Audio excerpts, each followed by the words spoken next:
Meu nome é Raul Maldoné, eu sou o presidente da Confra Business. Confra Business é um ecossistema de geração de negócios formado por empresários e executivos C-Level. Hoje temos mais um episódio do podcast Confra Business e com uma pessoa que eu admiro demais, Marco Stefanini, que é o CEO e fundador do Grupo Stefanini. Mas antes, eu quero apresentar Ricardo Tosi, nosso vice-presidente, que vai conduzir comigo a entrevista. Marco, muito obrigado aí pela tua agenda. Eu sei da dificuldade, você que está ficando mais fora do país. Obrigado por fazer parte da Confra Business, é uma honra tê-lo conosco. Acho que a sua história ela é fantástica, inspira empresários, inspira executivos. E nessa linha que eu queria, antes de fazer a primeira pergunta, vamos quebrar um pouco aqui o protocolo, é aquilo que eu falei com você um pouquinho antes. O seu ecossistema ele é fascinante, mas ao mesmo tempo ele é complexo. Então eu queria que você explicasse um pouco, hoje, depois de 37 anos de existência, como está o ecossistema de tecnologia Stefanini. Primeiro, eu também agradeço aí, né, a participação, o convite. Para mim é um prazer aqui estar com vocês. Respondendo então, hoje a Stefanini começou como uma empresa de serviços em tecnologia e bem básico. Então, o que eram? Aplicações, desenvolvimento de aplicações, SAP, toda a parte de infraestrutura, de tecnologia, o que a gente chama de helpdesk, suporte a campo, ou seja, tudo que é serviço relacionado à pessoa, o CIO, né? O Perfeito. De tecnologia. Tá. Isso a gente começou há 37 anos. A gente foi evoluindo ao longo dos anos e mais ou menos uns 12 a 14 anos atrás, quando começou a transformação digital, nós também investimos pesado na nossa transformação digital e aí nós incorporamos toda essa parte de desenvolvimento de aplicações que a gente chama de Agile, né? Que é os squads. Nós incorporamos toda a parte de cloud e assim por diante. Mas, ao mesmo tempo, nós começamos a fazer uma série de investimentos. Vários foram via aquisições, que a gente pode comentar depois. Alguns outros foram desenvolvimento próprio em várias frentes digitais. E essas empresas que hoje fazem parte do grupo, nós chamamos internamente de venture. Não é? Perfeito. Então são várias empresas que nós fomos fazendo aquisições ao longo do tempo e eu diria hoje que a gente acabou dividindo hoje o grupo Stefanini em 7 grandes verticais. Uma é a tecnologia, como eu vou comentar. Outra é cybersecurity, que é outra frente muito importante. Depois nós temos a parte muito de marketing, digital marketing, que é bem completa essas soluções, são várias empresas ali. Desde a parte de agência, criação, mas também muito a parte de MarTech, dados, analytics, toda essa parte de insights. Depois nós temos a parte de retail, soluções para retail. Depois a parte financeira, então são soluções para a área financeira, é a maior das verticais. Hoje uma das empresas, o Topaz, por exemplo, já é uma empresa que atende 300 instituições financeiras em 25 países, né? Pujante, parruda, né? Isso, começou 12 anos atrás, até 7 anos atrás, era uma empresa de 5 milhões de dólares, hoje é 150, 160 milhões de dólares, depois de 7 anos. Aí nós temos a parte de inteligência artificial e analytics, é sempre um assunto quente. Sem dúvida. Mas a gente fez o nosso investimento há 12 anos atrás, era uma empresa de 5 pessoas. Que vanguarda. Depois nós temos a parte de automação industrial, boa parte, quando a gente fala de digital para a indústria, nós estamos falando de eficiência operacional.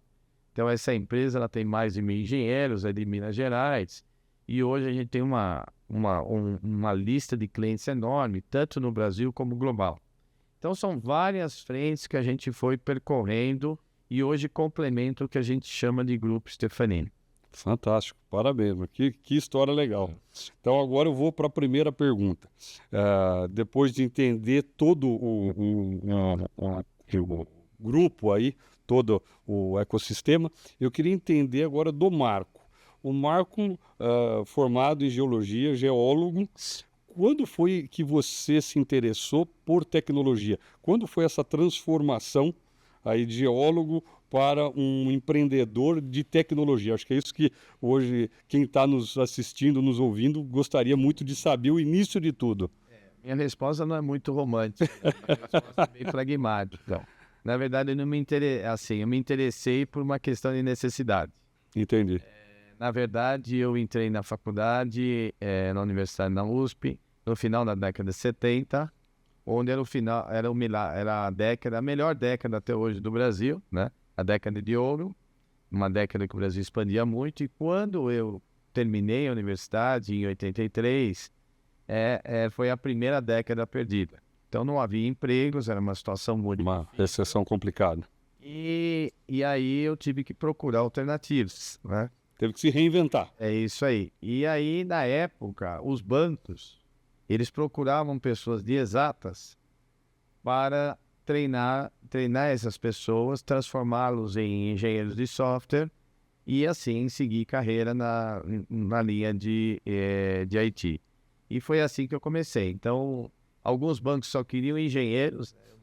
Eu era da exatas, mas não engenheiro. O Bradesco, felizmente, me aceitava não engenheiros, mas mesmo assim meu grupo eram 26 engenheiros, eu de geólogo e uma matemática. Nossa. Então foi assim que eu comecei, por necessidade. Então eu brinco, né? A gente sempre, nossas mães, principalmente as mães, sempre falam que a gente fazer aquilo que você gosta, né? Exatamente. Gostar daquilo que eu faço. Fantástico. Fantástico. Eu fui obrigado, foi uma condição da vida que eu tive que adotar. Que te endereçou para esse caminho. Foi gostoso, eu cheguei a codificar em Assembly, realmente pus a mão na massa de tecnologia. E depois, alguns anos depois, que aí eu comecei com a Stefanini em treinamento, né? Porque também, sempre na minha vida, durante a faculdade, eu dava muita aula de tudo. É muito engraçado. Várias matérias bem díspares, história, geografia, matemática e física. Caramba. São coisas bem... E aí eu tinha um pouco de didática, isso me ajudou na época, estou falando de 87, mais ou menos 86, 87, eram épocas que tinham muita necessidade de treinar mão de obra. Sem dúvida. E a IBM, que na época os mainframes que dominavam o mercado, eles treinavam muito as empresas. Então tinha uma carência grande e eu, na verdade, se você avaliar pela época, eu tinha pouca experiência de profissional, tinha poucos anos, mas eu tinha um lado didático que me ajudou. Com certeza, complementou. Isso aí. Então, fantástico, belíssima história. Como treinamento e logo depois, 2 anos depois, a gente virou para serviço. E num momento super delicado da economia como é o Brasil, né, Marco? 80 e pouco, década de 80, né, 87. Desafiadora, no mínimo, né? Como que você fez para criar a empresa, para sobreviver durante todo esse período aí, para crescer? E aí vem um pouco do empreendedorismo, né? Você falou em aquisições. Vou aproveitar já engatar outra pergunta. O que você avalia numa empresa para você comprá-la? É o EBITDA só? É o segmento onde ela está? Você compra empresa na Itália, na Argentina, enfim. Um pouquinho aí como você vê o negócio também, né? Vamos lá. Então, começando pelo início, né? As crises realmente, vamos chamar assim, definiram um pouco o meu perfil, acho que definiu totalmente o meu perfil profissional e da empresa, criando um DNA de muita resiliência, que a gente passou por várias, né? Vários planos, várias mudanças econômicas. Pandemia. Nossa. Plano bem light, né? Tranquilo para o empreendedor e para as empresas. Eu lembro que na época a gente ainda estava com treinamento e no ano anterior a gente estava treinamentos fechados, né? Turmas fechadas para uma empresa. E o ano anterior tinha dado 12 treinamentos no ano, né? Que era uma empresa super pequena. Que era eu presa, né? E em março de 90, inesquecível, a gente tinha programado 31 cursos em 3 meses. Ou seja, 200% de crescimento. Isso e ainda previsto em menos do primeiro semestre. E aí, quando veio o plano Collor, ficou um curso dos 31 e ainda eu recebi 120 dias depois. Uma semana antes tinham roubado meu carro, então eu fiquei 6 meses andando a pé. Que loucura. E dando uma série de palestras gratuitas aí pra gente se divulgar, né? Aí o ano seguinte começou a virar. Mas nós convivemos muito forte com dois grandes movimentos. Um é as crises, inicialmente no Brasil, mas eu também fui em 96 para a Argentina, né? Foi o primeiro país Corajoso. que eu fui. E a Argentina também, a Desafiador. intensidade da crise ainda é muito maior que o Brasil. Exatamente. É uma pena. É um país de gente muito empreendedora, mas a política não ajuda. Então a gente teve várias crises, depois vieram as crises econômicas, né, globais, como 2008, Sim, subprime nos Estados Unidos. e que a gente sempre teve a característica de crescer mais nas crises do que no período normal. Serenidade e sabedoria, literalmente. A crise de 2008 e 2009, em 2 anos a gente quase dobrou a empresa sem aquisição, e agora com a pandemia, em 3 anos a gente dobrou a empresa de novo nesse período. E a gente combinava com vamos chamar assim, grandes movimentos de tecnologia, que tinham um impacto muito grande no nosso negócio. Então foram desde os grandes computadores, depois veio todos os microcomputadores que todo mundo usa. Foi uma mudança para quem era de tecnologia muito grande. Sem dúvida. Tecnologia, de linguagem, é tudo diferente. Depois veio a internet, né? Depois os grandes movimentos de ERP, o sistema de gestão, que também teve um impacto grande. E aí o penúltimo foi a transformação digital. Também, de novo, todas elas exigem uma grande adaptação da empresa, né? E por último, agora IA. Então a gente teve todos esses movimentos que, no fundo, delinearam bem o nosso perfil mais resiliente, de ser mais ágil, flexível e ser rápido nessas grandes mudanças. Respondendo a segunda parte da sua pergunta, eu diria que 90% do nosso crescimento é orgânico. 90%. Até 2010 sempre foi orgânico. Em 2010 a gente fez a primeira foi a maior, que era uma empresa global, que era uma empresa que ela tinha até ações no mercado norte-americano, e era uma empresa que operava a Europa, Norte América e Ásia. Então nós fizemos essa aquisição e em seguida ali, 2011 até 2012, a gente fez mais algumas aquisições, muito no perfil mais geográfico, né? Tá. Ou seja, no perfil de a gente realmente definir melhor a nossa estrutura global. Expansão. Foi ali que a gente deu um salto. Tá. Antes dessas aquisições, nós já tínhamos operações em 17 países, mas muito pequena, representava tipo 8%, 9% Do todo. Então, as aquisições foram fundamentais para dar volume e dar escala e maior presença fora. Escalabilidade aí. E depois, obviamente, nós continuamos crescendo organicamente, né? Hoje representa mais ou menos uns quase 60% no exterior. Então, essa foi a primeira fase da aquisição. A segunda, que ela teve, aí nesse caso teve mais volume. Então, ele tinha um impacto também de tamanho, de faturamento, de estrutura. A segunda rodada, que foi a partir dali de 2012, mais ou menos 2014, aí eu percebi que não valia a pena eu continuar insistindo em comprar empresas de tecnologia de serviços, porque o mundo estava mudando e já estava em plena ascensão a parte digital, a transformação digital. Então ali a gente fez uma guinada e começamos a investir em pequenas empresas, aí sempre baseado em portfólio. Então a gente sempre somava alguma oferta, alguma solução para o nosso portfólio, principalmente no mundo digital. Só que eram empresas muito pequenas, então o impacto em termos de resultado era muito pequeno. Aliás, era até negativo, porque a maioria dessas empresas estavam começando, eram negativas. Tá. Então foi 2 mundos diferentes. E nesse segundo ponto, que eu dei o exemplo do Topaz, que é uma empresa que cresceu bastante, saiu de 5 para 150, 160 milhões de dólares. Dentro desse perfil, a gente tem um perfil muito orgânico, de você somar essas empresas menores e crescê-las junto. Muitas delas ainda têm os fundadores como acionistas presentes na operação dela. Tá. Quais são os critérios? Aí varia muito. Então, primeiro eu já comentei, antes era geográfico, escala, depois passou a ser portfólio. Recentemente a gente fez uma operação ano passado na Itália, que é mais no perfil anterior geográfico, tem alguns casos.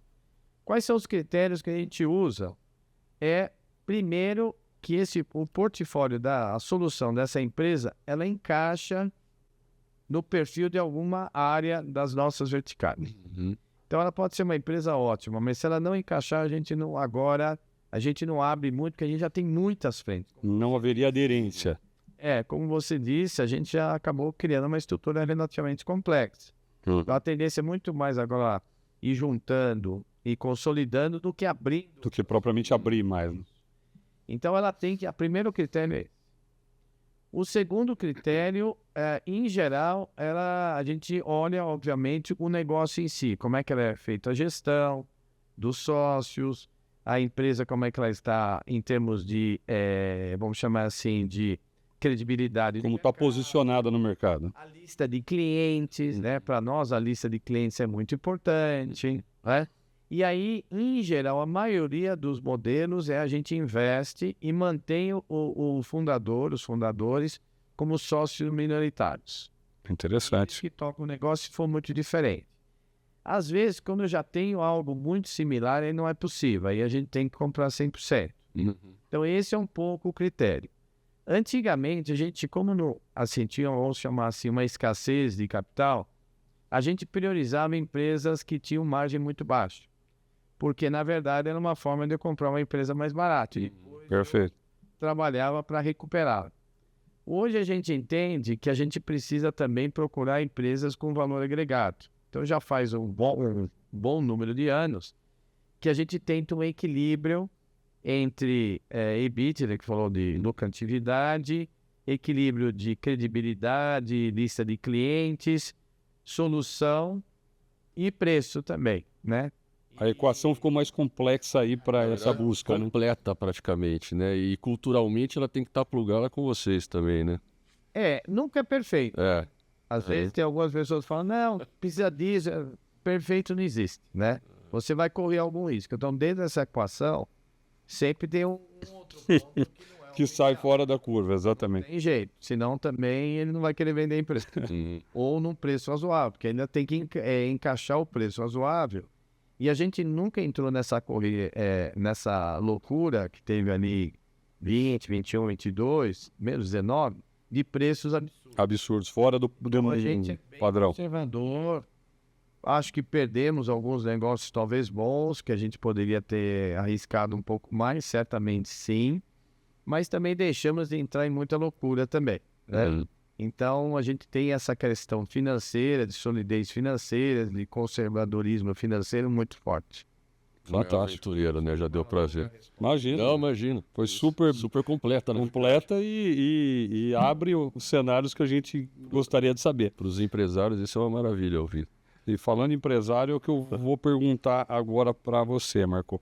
Como você se autodescreve o seu estilo de liderança, o Marco Stefanini, e o que você, agora mais para quem está nos ouvindo, o que você sugere de características essenciais para um estilo de liderança quando se busca um crescimento tão forte como o do Grupo Stefanini? Eu acho que o primeiro seja empresário, seja o executivo, ele se adaptar aos ciclos de crescimento de uma empresa. Adaptabilidade. Esse é o principal. Por exemplo, você vai começar um negócio. Quando você vai começar um negócio, você tem 4, 5 pessoas. É como se você fosse 10 pessoas, ou como se fosse um gerente. Quando vai para uma empresa de 200 pessoas, aí você pode talvez comparar um diretor. Você tem que gerenciar gerentes que gerenciam o pessoal. Perfeito. Você vai para uma empresa de 1.000 pessoas, você pode talvez comparar um vice-presidente que tem que fazer a gestão de diretores, que vão fazer a gestão de gerentes e por aí vai. Então, você vai mudando o seu perfil ao longo do tempo. Seu estilo de gestão. Né? Gestão e tudo mais. O segundo é também seu foco. Normalmente, quando você vai começar um negócio, e eu falo de empreendedor, não exatamente você começar o próprio negócio. Muitas vezes você está numa empresa que está começando e você é um gestor. Você não só. É fundamental você ter um perfil vendedor. Sem dúvida. Comercial fortíssimo. Não tem negócio. É a locomotiva que puxa o restante dos vagões. Pode esquecer disso. Então, sempre a orientação ao cliente é muito grande. Aliás, isso vai ser percorrer a vida inteira. Mas ao longo do tempo, você precisa começar a somar características de gestor, que são mais típicas de um executivo. Exatamente. Né? E você vai ter que, vamos chamar assim, contrabalançar, você vai balanceando isso ao longo do tempo. Então, você não pode perder aquele apetite de vender, de ser uma pessoa voltada ao mercado. Ao cliente, etc. Mas você tem que desenvolver características de gestão, que normalmente não é o forte do empreendedor. E muitas vezes também, quem tem muito perfil de vendas também não gosta muito de gestão financeira. Da burocracia, da parte administrativa. Mas no fundo também não tem empresa que pare em pé. Sem um bom financeiro. Então, ao longo do tempo, você não vai ser o super-homem, mas você vai ter que se aprimorar no seu perfil. Aí vai depender de cada um tem um perfil para um lado para o outro. E, ao mesmo tempo, procurar pessoas nas suas equipes que vai balancear com você. Preencham esse vazio. Você vai respeitá-las, né? Porque elas são diferentes de você. Sem dúvida. Né? Se você contratar todo mundo igual a você, Não tem como, né? não dá para ter um time só de goleiro ou só de atacante. Exatamente. Então, é um pouco disso que você, ao longo do tempo, vai tendo que se adaptar. Por isso que é comum alguns empreendedores, eles começam as empresas, depois eles vendem. Porque realmente eles não têm paciência ou foco em fazer gestão. Né? Que é fundamental para o business. E às vezes também o inverso. Alguns executivos também não gostam de começar do zero. Quando você já tem alguma coisa estável, você vai fazer gestão de por seus KPIs, mas é um modelo que já está mais estável. Então a gente passa por várias fases. Então eu diria que por isso que talvez poucos consigam chegar num tamanho muito maior. E muitas vezes muitos acham que eu sou pequeno, então não consigo crescer, aliás, ao contrário, desculpa. Não consigo crescer porque eu sou muito pequeno, é difícil. Realmente, quando você é pequeno, para você atender os grandes contratos é mais difícil. Mais complexo, sem dúvida. Isso eu não tenho dúvida. Só que muitas vezes também você é pequeno por causa da sua cabeça. Sim. Está te limitando, né? Está te limitando e você não percebe isso. Então a gente percebe isso muito quando a gente adquire essas empresas. Tem alguns gestores que realmente, fundadores, que assumem isso, entendem e ouvem, e a gente cresce junto, mas alguns não conseguem sair. Acompanha. Não acaba não conseguindo sair do estágio que ele está. Fantástico. Aula de empreendedorismo. De resiliência, principalmente. Ô Marco, eu vou pular aqui para segurança da informação, cibersegurança. Eu estava com o presidente de um grande atacado no Brasil e ele estava me dizendo que, além da preocupação física das lojas, etc., hoje eles se preocupam muito com a segurança da informação, cybersecurity. Como que vocês têm ajudado as empresas, os seus clientes, nesse tema tão importante? Porque você não conhece o inimigo, né? O inimigo não é físico, né? Como que vocês estão fazendo para auxiliar os clientes nisso daí?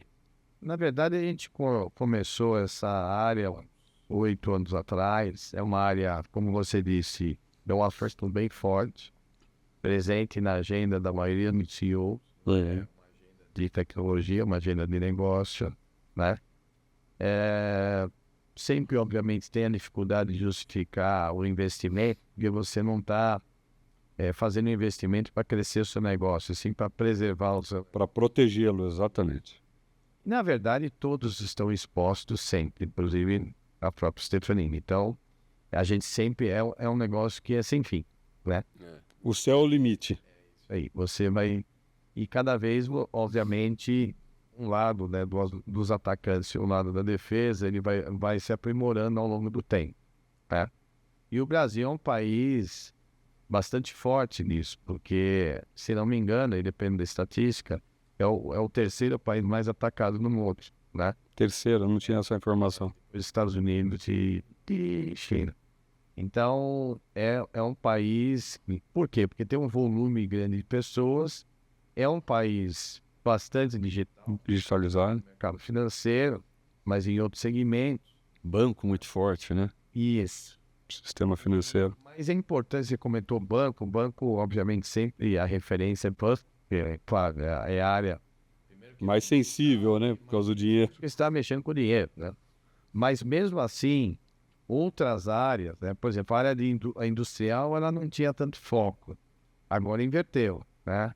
Então elas estão... E normalmente a área industrial, ela tem sistemas muito antigos. Nas plantas industriais, os sistemas são muito antigos pela característica da estrutura, porque quem, em geral, gerencia a parte de tecnologia de uma planta industrial é o diretor industrial, não é a área de tecnologia. Entendi. Agora as empresas estão mudando. Estão mudando essa cabeça. Em geral, é bastante obsoleto. E todo software obsoleto ele é uma porta de entrada. Então, o que preservava as indústrias, elas eram muito pouco conectadas. Agora já está mudando, né? Então, hoje, praticamente todos os setores, obviamente com impactos diferentes, eles têm essa preocupação, vamos chamar assim. No caso foi o atacado, né? Que eu estava conversando com o presidente do atacado, ele falou, ficamos X dias sem emitir nota. É uma Desastre, loucura isso. cara. Desastre. Você tem vários tipos de ataque, né? E realmente pode impactar muito o negócio, né? A gente teve casos no passado aí de empresas que, para acertar o seu faturamento, demorou 6 meses. Mesmo. Realmente lá mais no início, né? Isso é um dano extremo. Coloca em risco a vida do negócio. Milhões de reais, tudo mais, né? Então, tem empresas que realmente já tiveram praticamente... não estavam num círculo muito virtuoso. E aí, quando teve um ataque muito sério... Foi a gota d'água. Então, hoje é uma preocupação muito grande que todos têm, né? Legal. Marco, uma pergunta que vai direto ao que os empresários querem saber. Áreas críticas de uma empresa. O que, na sua opinião, você considera que são áreas que devem se reportar diretamente para o CEO? Tá. Tem as áreas que acho que são todo mundo faz, né? Por exemplo, vendas, né? Sim. Que é o que você acabou de falar, falamos que é o motor de tudo. A área que a gente chama de delivery, né? A área de fabricação. Tá. O delivery, né? Também dependendo se é uma empresa de serviço, uma industrial também, né? Tem as áreas que também são tradicionais, como de pessoas, né? Hoje, gestão de pessoas sempre é importante. Financeiro sempre é, né? Aí você varia eu defendo a área de tecnologia, responder direto para o CEO. Porque está ligada com a filosofia do business, né? Porque muitas vezes ainda tem algumas empresas que a tecnologia fica debaixo do CFO. Exato. E é claro, sempre quando você debaixo de uma área, essa área você vai dar mais viés. Mais ênfase a ela. Se a for, vai puxar o custo. Por exemplo, o SERPRO lá, ele está debaixo do Ministério da Fazenda. Então, o Brasil é super automatizado, um dos países mais automatizados do mundo para arrecadar. Mas para serviço, Nem tanto. nos últimos 10 anos, até melhorou uma parte, mas ainda Tem muito a construir nisso. o nível de investimento na arrecadação é muito maior do que outras áreas do governo, né? Então, é um pouco do que você define. Então, se você coloca a pessoa de tecnologia debaixo do seu foco, ele, obviamente, vai ter um foco muito mais financeiro. Vai enxugar custo ali, investimento vai brecar. Isso, do que no negócio em si, né? Então, eu defendo uma área hoje, pela importância, já faz anos que já é algo que, na minha opinião, deveria ser implementado. Depois você tem marketing, né? Tem empresas que têm um peso muito grande, empresas de consumo, por exemplo, marketing. Que é uma área estratégica. Muitos presidentes dessas empresas vêm da área de marketing, né? Sim. A marketing é a alma do negócio. Algumas outras nem tanto, né? Você pega uma indústria, de repente, pesada, nem tem marketing ou é debaixo de outra área. Então, um pouco dessa linha que você trabalha, né? E aí tem algumas que tem logística, aí você vai variando, né? Mas assim, eu acho que é importante, na minha opinião, na hora que você define a estrutura, não ter poucos reportes, não se concentra muito, Mais horizontal. mas também não demais, né? Você tem um balanceado. Apesar que eu, pra falar a verdade, não respeito muito, eu sempre sigo um monte de gente. Esse é um erro meu. Uma característica nata. É um erro meu. Mas que vem dando certo, né, Marco? Não sei, sempre tem. Aqui a gente toma bastante gol também. Só acontece com quem está muito no ataque. E é isso aí, a receita do sucesso. Marco, o futuro da tecnologia. Quais tendências tecnológicas você acredita que vão perdurar e que vão transformar negócios para frente? Você falou da IA, conta um pouquinho mais para a gente. Acho que esse é o grande ponto que a gente quer ouvir também, viu, Exato. Marcos? É assim, hoje em dia, né, é muito difícil você fazer previsões de longo prazo. Mas claramente o que eu queria comentar e reforçar, IA é a bola da vez, Tá aí, né? não é vapor, É algo que veio para ficar. porque a gente tem vários movimentos em tecnologia que às vezes tem, o que eu chamo de vapor, o marketing é maior do que o Do que propriamente. né? Eu lembro de alguns aí, por exemplo, o blockchain, por exemplo, é uma tecnologia interessante, mas de nicho, né? E no início Foi muito marketeada, né? foi marketeado em excesso. Depois, lembra do metaverso também. Sem dúvida. Mas IA, não. IA, para mim, é algo muito concreto, Tangível, né? tangível, ele tem um impacto nos negócios tão importante quanto a transformação digital ou a internet, e que está no início, tá? Então, e aqui cabe muito, eu sempre falo que quando a gente está em grandes transformações, grandes movimentos, né?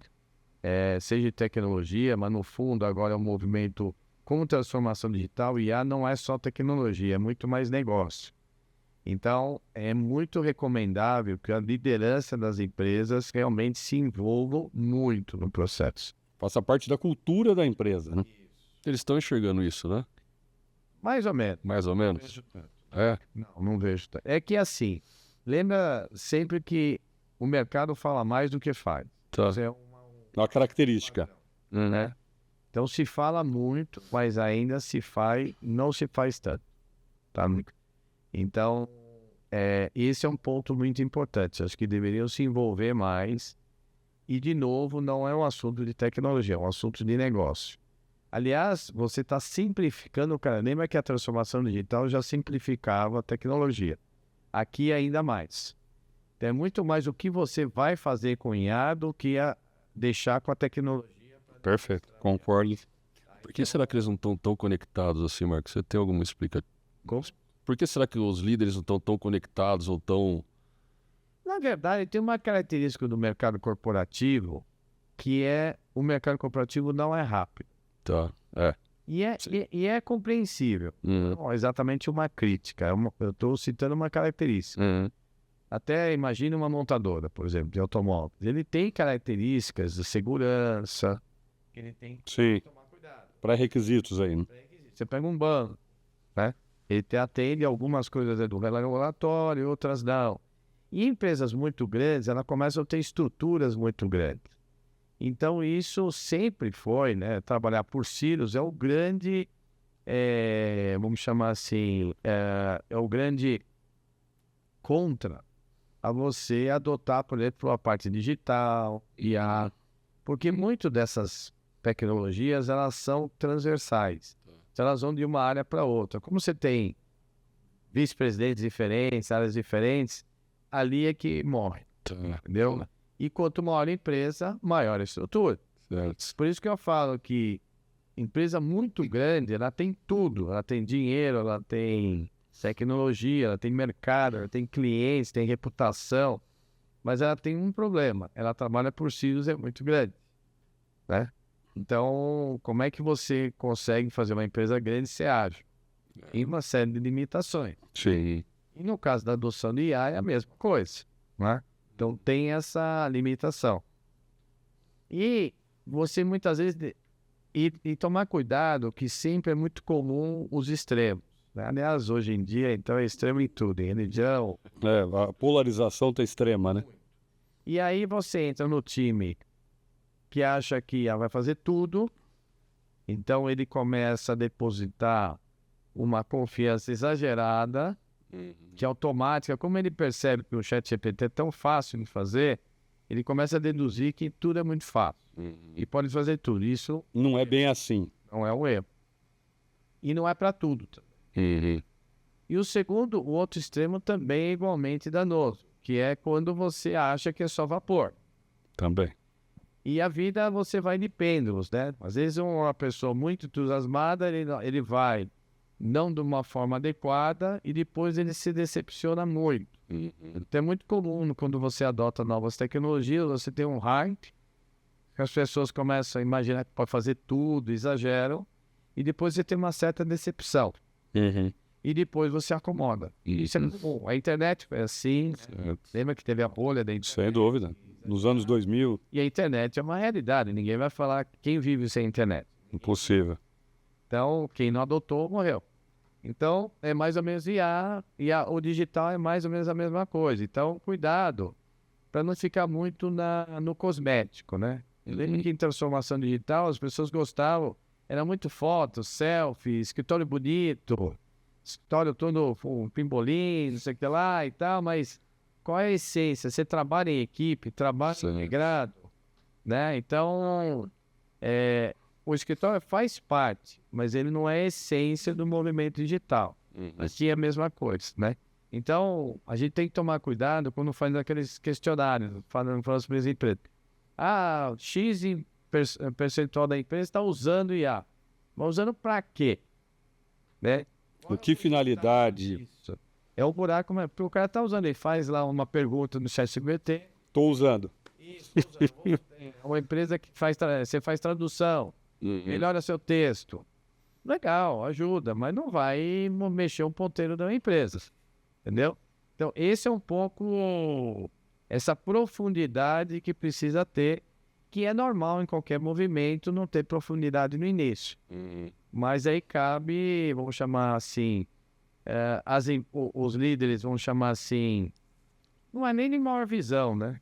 Talvez de maior foco, né? De realmente procurar aproveitar as oportunidades. E uma vantagem de IA, ela é muito rápida, não exige muito investimento de dinheiro. A gente vem percebendo ao longo do tempo que o investimento em dinheiro ele é menor proporcionalmente ao efeito que você quer. Antigamente, para você montar um negócio, você precisava montar um data center. Coisa absurda, né? Aí com a cloud, por exemplo, você começa um negócio simples com dinheiro quase nada. Tecnologia sempre impacta em mercado de trabalho, tá? E nunca igualmente. Tem áreas que têm um impacto maior, outros menor. Sim. Tá? Então, nesse caso de inteligência artificial, sim, vai impactar. É fato isso. Você pega funções repetitivas, Redundantes. básicas, você vai impactar. Agora, boa parte do IA é como uma ferramenta, que ela te dá mais produtividade. É que nem, por exemplo, um analista financeiro no Excel. Hoje não imagina alguém que trabalha na área financeira e não sabe usar Excel. Sem dúvida. É a mesma coisa com IA, né? Se não fosse o Excel, talvez precisasse de mais pessoas? Talvez. Então, com IA vai precisar de menos para algumas atividades? Sim. Mas é uma oportunidade de você a fazer, vamos chamar assim, ter um upgrade de carreira. Então, você, na verdade, você melhora o seu nível, porque você tem uma série de atividades básicas que robôs ou a IA vai fazer e vai deixar tarefas mais, vamos dizer assim, mais complexas, de maior análise para o ser humano, né? E sempre normalmente tem um gap ali, né? Tá? A tecnologia ela afeta mais antes de aparecerem novas funções. Sim. A transformação. Isso, então você tem, em geral, não é tão linear assim, né? Diminui de um lado e aumenta do outro. Mas na média, se você analisar várias, né? Teve a Revolução Industrial, Sim. você tem impactos, mas eles são temporários e pontuais. E abre horizontes para novos. E abre horizontes para novos. Aí cabe, depende como cada país, cada nação, cada sociedade se vai se posicionar. Sim. Então, claramente, deveria haver um investimento maior de educação, né? Que você, por exemplo, do IA você tem que saber fazer as perguntas.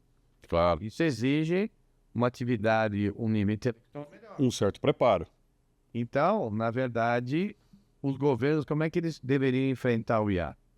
Melhorando a educação do seu país. Desde o fundamental ali, né? O básico, né? Entendeu? Então, que a gente não vê em muitos casos, né?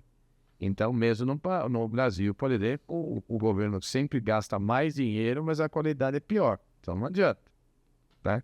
Então, isso já de décadas, não estou falando De agora, um retrato, né? Então, é isso. Então, tem impacto? Tem. Mas aí são coisas inevitáveis. Eu lembro que eu vi, faz alguns anos, um cartaz, né, uma foto, uma charge que era num cliente do Chile que o funcionário estava conversando com o chefe dele que ele estava falando, eu tô com medo de perder o meu emprego pro robô. Aí o chefe dele fala assim, olha, se você não ficaria com medo de perder o emprego pro robô, eu ficaria com medo de perder o emprego para quem sabe usar o robô. Uma forma didática, mas que explica muito, né? Então, você tem funções que vão acelerar muito a produtividade, né? Mas você cria outras oportunidades.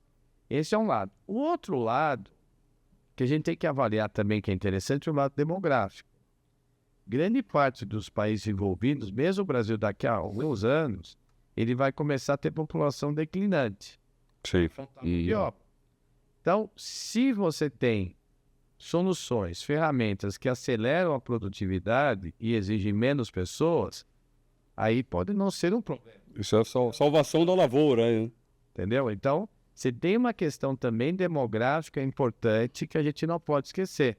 Porque Claro. o mundo está acostumado sempre a aumentar a população, né? E agora, claramente, os países É um movimento inverso. já pararam e o Brasil falta pouco Sim. para chegar nesse ponto. Para inverter a curva, né? Nós já perdemos o boom demográfico. Então, tem essa característica também. E fora outra, que também é a tendência das pessoas terem um pouco mais de lazer. Sim. Então, tem essa... É um caldeirão ali que você tem que mexer. Mas o mais importante não é questionar. O mais importante é como é que você se posiciona e se adapta. Perfeito. Concordo integralmente. Você não pode ser contra. Você só discute... Você nunca vai discutir se você vai entrar ou não. Você só discute como você vai fazer. A forma. E é o caso real. É o caso do digital menor. Verdade. Não, perfeito. Era a forma como eu imaginava e você ilustrou muito melhor. Marco, para concluir, o networking hoje ele tem um papel fundamental na sociedade, nos negócios, etc. Eu queria saber de você rapidamente como que o networking te ajudou a chegar onde hoje a Stefanini está e que conselho você daria para empresários e executivos C-Level em relação ao networking? Assim, quando eu falo do meu mercado, que é B2B, network é super importante. Continua sendo. Por mais que você, obviamente, tenha todo o acesso digital, Perfeito. ainda o face-to-face é importante, porque você ainda cria negócio independente das empresas, você cria relação, também faz parte da confiança. O que precisa tomar cuidado, e eu gosto hoje no movimento, é de você também trazer conteúdo. A gente chama de criar autoridade. Sem dúvida. Então, uma coisa não vive sem a outra. Eu acho que se você é do mundo B2B, você precisa de network até para você ter a oportunidade de mostrar o seu valor. Mas a partir do momento que você tenha network, você tem que ter valor. Então, são duas coisas que elas têm que andar. Andar em conjunto. Tá? Então, esse é um pouco do... E é mais ou menos também essa questão do digital, da exposição. Eu acho que você tem que balancear a sua exposição.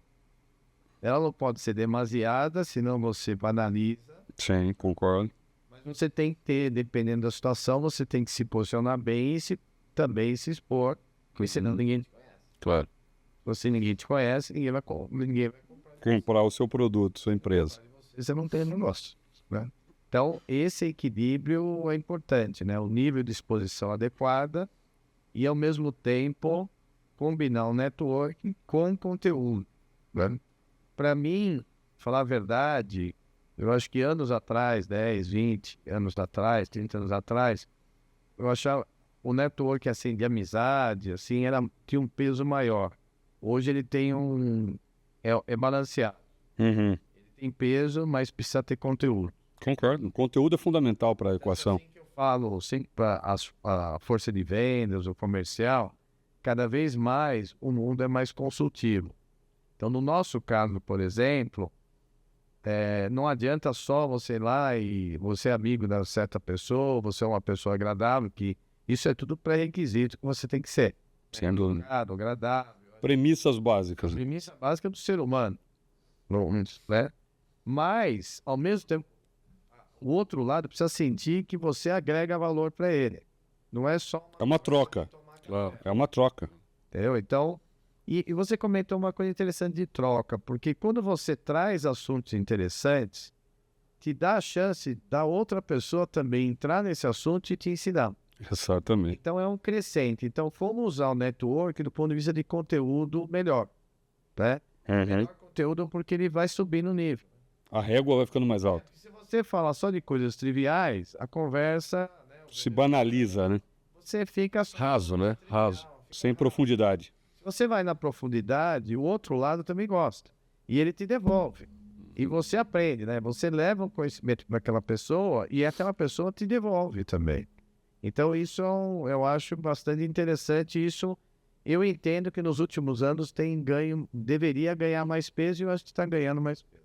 Que legal. Fico muito feliz aí de ouvir a tua definição para um tema que a gente acha tão importante, tão relevante para todos e para as empresas principalmente. Você faz os eventos, né? É sempre interessante você ter um tempo para você conhecer as pessoas, Sim. conversar, para trocar ideias, fazer o seu network, mas ao mesmo tempo você tem uma sessão Com conteúdo. É isso. Conteúdo rico. Exato. depois permite um debate. Perfeito. Então você combina, os dois não precisam ser em excesso. Exato. Pode ser de 3 horas à noite, que vai ficar cansado, pode ser 30 minutos, mais 15, e ao mesmo tempo também não precisa fazer um network lá, ficar no coquetel 3 horas. Exato. O bom senso. O equilíbrio.